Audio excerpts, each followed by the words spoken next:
The war in Iran was front and center on today's edition of Meet the Press as moderator Kristen Welker sat down exclusively with President Donald Trump. But as the interview went on, the president walked out when Welker challenged him about his claims about fixed elections.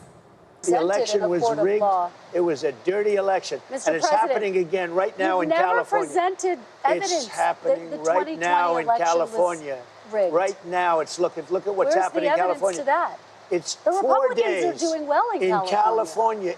No, they're not. They're dropping fast because it's a rigged election. Let me tell you, it's 4 days, and they aren't even close to coming up with it. You know why they're doing that? Because they're cheating on the election. Do you have evidence to support that? All I have to do is look.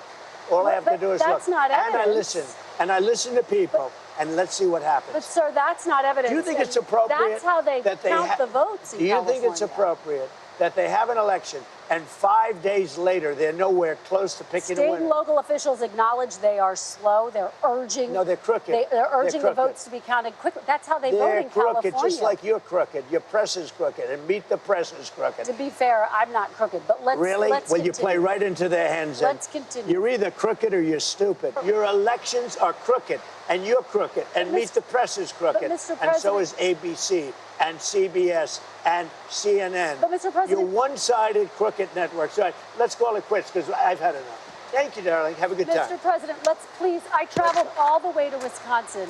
I've sat in the rain with you. I know. I've sat in the rain with you for an hour, on and off in the rain, and I've given you enough time. You ought to straighten out your press because you know what? A country can never be great with a dishonest press. Listen, we traveled all the way to Wisconsin for this interview.